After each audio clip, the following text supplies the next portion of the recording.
Hi செல்லம் வணக்கம். This is மகா எக்ஸைஸ் 1.4ல் 5th சம்சாமி. ஒரு குடும்பத்தில் உள்ள 3 நபர்கள் இரவு உணவு சாப்பிட ஒரு உணவகத்திற்கு சென்றனர். ஒரு ஹோட்டலுக்கு போகிறாங்க நைட் சாப்பிட்றதுக்காக. 2 தோசைகள், 3 இட்லிகள் மற்றும் 2 வடைகளின் விலை ரூபாய் 150. அப்படின்னா சாமி, தோசையினுடைய ரேட் எனக்கு தெரியாது, இட்லினுடைய ரேட்டு தெரியாது, வடையினுடைய ரேட்டு தனித்தனியாக தெரியாது. ஆனால் 2 தோசை 3 இட்லி 2 வடையை சாப்பிட்டாங்கன்னா 150 ரூபா பில்லு பே பண்ணணும். இப்போ தோசையினுடைய ரேட்டு நான் எக்ஸ்ன்னு எடுத்துக்கிறேன், இட்லியுடைய ரேட்டு ஒய்ன்னு எடுத்துக்கிறேன், வடையினுடைய ரேட்டை நான் இசட்னு எடுத்துக்கிறேன். இது எல்லாத்தையும் சேர்த்தா 150 ரூபா. ஓகேப்பா. 2 தோசைகள், 2 இட்லிகள் மற்றும் 4 வடைகளின் விலை 200 ரூபாய். 2 into x plus 2 into y plus 4 into z equal to 200. 5 தோசைகள் 5 இன்ட்டு எக்ஸ், 4 இட்லிகள் 4 இன்ட்டு ஒய், 2 வடைகள் 2 இன்ட்டு இசட் சேர்த்தா ரூபாய் 250. சேர்த்தானா நடுவில் ப்ளஸ் பண்ணணுமா? அக்குடும்பத்தினரிடம் ரூபாய் 350 இருந்தது. ஆனால் அவங்கக்கிட்ட 350 ரூபாய் இருக்குது. அவர்கள் 3 தோசைகள் சாப்பிட்ணும், 3 இன்ட்டு எக்ஸ், 6 இட்லி சாப்பிட்ணும், 6 இன்ட்டு ஒய் மற்றும் 6 வடைகள் சாப்பிட்ணும், 6 இன்ட்டு இசட் சாப்பிட்டுட்டு அக்குடும்பத்தினர் சாப்பிட்ட செலவிற்கான தொகையை அவர்களிடமிருந்த பணத்தை கொண்டு செலுத்த முடியுமா? உமது விடையை கிராமரின் விதி கொண்டு நிரூபி. ஸோ இதை நம்ம ஒரு 3 இக்குவேஷன் ஃபார்ம் பண்ணிவிட்டு நம்ம சாதாரணமாக போட்டுடலாம். ஆனால் ப்ராக்கெட்டில் இதை கொடுத்துட்டாங்கன்னா கிராமர் ரூல்ஸ் ஃபாலோ பண்ணி தான் நம்ம போட போகிறோம். அந்த ஃபேமிலிக்கிட்ட 350 ரூபா தான் இருக்குது. இவ்வளோ சாப்பிட்ணும். எத்தனை சாப்பிட்ணும்? 3 தோசை சாப்பிட்ணும், 6 இட்லி சாப்பிட்ணும், 6 வடை சாப்பிட்ணும். நமக்கு இந்த ரேட்டு தனித்தனியாக தேவை. போட்டு எத்தனை தோசைக்கு எக்ஸனுடைய ரேட் என்னவோ அது 3ஆல் பெருக்கணும், ஒய்யினுடைய ரேட் என்னவோ அது 6ஆல் பெருக்கணும், இசட்னுடைய ரேட் என்னவோ அதை 6ஆல் பெருக்கி கூட்டி பார்த்தா எவ்வளோ வருதுன்னு பாருங்கள். 350 ரூபாய் அல்லது 350 ரூபாய்க்குள்ளே வந்துச்சுன்னா செலுத்த முடியும், இல்லைனா செலுத்த முடியாதுன்னு போட போகிறோம். ஓகே. இந்த கணக்கு ஏற்கனவே போட்டேன், பிளராக இருந்தனால திருப்பி நான் அப்படியே உங்களுக்கு சொல்கிறேன். ரேட் தோசையினுடைய ரேட் எம்மா எக்ஸு, இட்லினுடைய ரேட்டு ஒய், வடையினுடைய ரேட்டு இசட். கொடுக்கப்பட்டதை வச்சு நான் சமன்பாடுகள் 3 அமைச்சிட்டேன். இது கிராமர் ரூல்ஸ் ஃபாலோ பண்ணுறதுனால நம்ம என்ன பண்ண அணியாக போடணும். ஸோ 2 இது எக்ஸனுடைய கீழ், ஒய்யினுடைய கீழ், இசட்னுடைய கீழ் காலத்தில் பார்த்தீங்கன்னா தெரிஞ்சிடும். ஸோ 2 + 3 + 2 +2 + 2 +4 +5 + 4 +2 எக்ஸ் ஒய் பெருக்கி கூட்டினா நமக்கு 150, 200, 250. இதுதான் டெல்டா போட்டாச்சு. டெல்டாவுடைய மதிப்பு கண்டுபிடிக்கணும்னா நம்ம ஃபஸ்ட் ரோ மட்டும்தான் சாமி இருக்கணும்.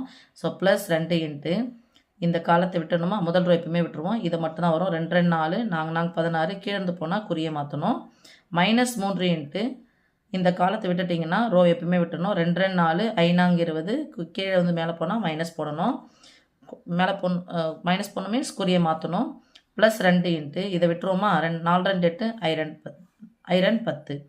ஸோ ப்ராக்கெட் தான் ஃபஸ்ட்டு செய்யணும். பெரியனது சின்ன கழிச்சு பெரியனுடைய குறி போடுங்க, பெரியனது சின்ன கழிச்சு பெரியனுடைய குறி போடுங்க, பெரியனது சின்ன கழிச்சுட்டு பெரியனுடைய குறி போடணும்.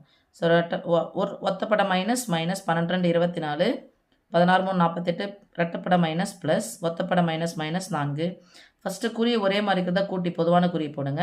அதுக்கப்புறம் குறி வேறு மாதிரி இருக்குது கழிச்சிட்டு பெரியனுடைய குறியை போடுங்க. ஸோ டெல்டாவுடைய மதிப்பு கிடச்சிரும். டெல்டா 1 என்பது இந்த எக்ஸனுடைய கீழுக்கு பதிலாக இதை போட போகிறோம். போட்டாச்சு. ஒய்னுடைய கீழ், இசட்னுடைய கீழ். இந்த டெல்டாவுடைய மதிப்பு கண்டுபிடிக்கணும், இந்த அணியினுடைய மதிப்பு கண்டுபிடிக்கணும் அப்படின்னு சொன்னால் ஃபஸ்ட்டு ரோ தான் எடுக்கணும்.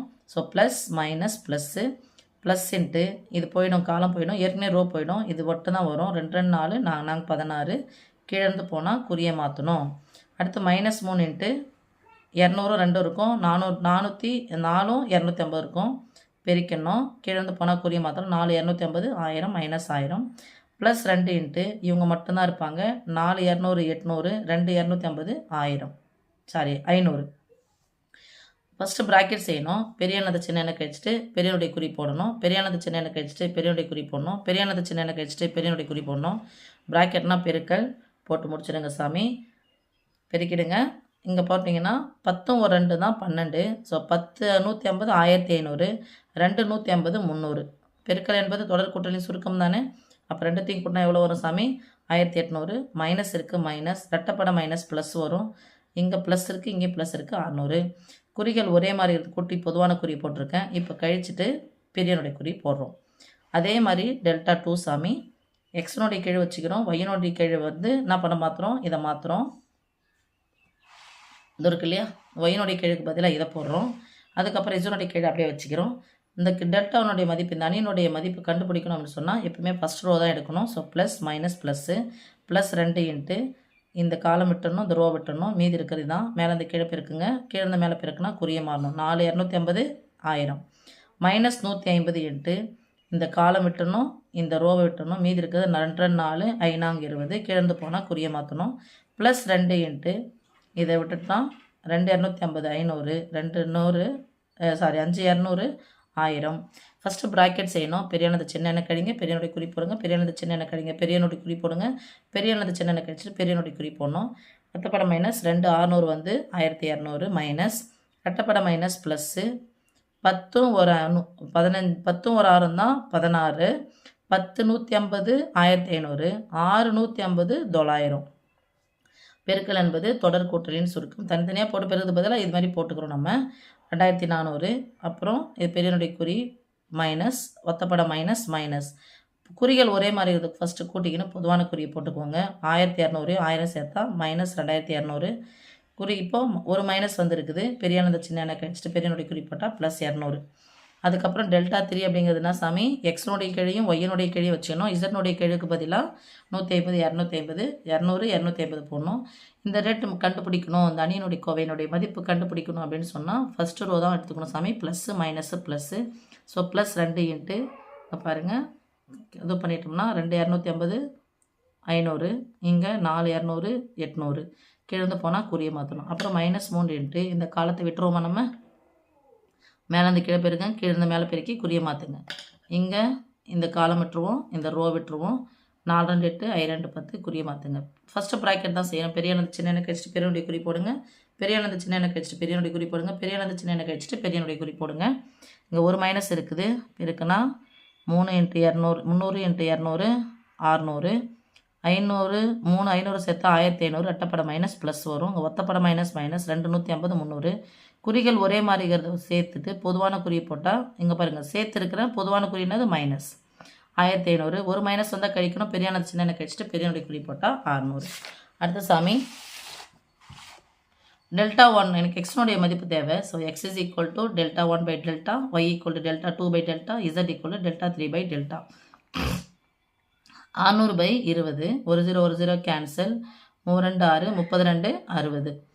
அப்புறம் 200 பை 20 மதிப்பு அப்ளை பண்ணிவிட்டு 0 0 கேன்சல் 2 20 இது கேன்சல் பண்ணால் 32 60.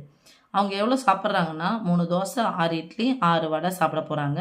ஸோ ஒன்றுத்துக்கு ரேட்டு போடுறோம். 3 into x 6 into y 6 into z போடுறோம். ஃபஸ்ட்டு பெருக்கல் தான் செய்யணும்.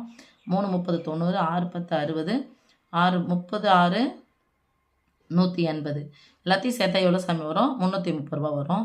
இதில் அவங்ககிட்ட எவ்வளோ இருக்குது? 350 ரூபா இருக்குது. 330 ரூபா தான் வருது. அந்த பில்லை செலுத்த முடியுமா? ஆமாம் செலுத்த முடியும். அப்படியே கணக்கு வந்து யூஸ் பண்ணி எவ்வளோ மீதி இருக்கும் அவங்ககிட்ட கேட்டால் 350 ரூபாயில் 300 ரூபா போனால் மீதி 20 ரூபா அப்படின்னு சொல்லிட்டு எழுதலாம். நீங்கள் கிராமர் ரூல்ஸ் ஃபாலோ பண்ணி போகணுன்னா அதை ஃபாலோ பண்ணி தான் போகணும். ஓகே சாமி, தேங்க்யூ.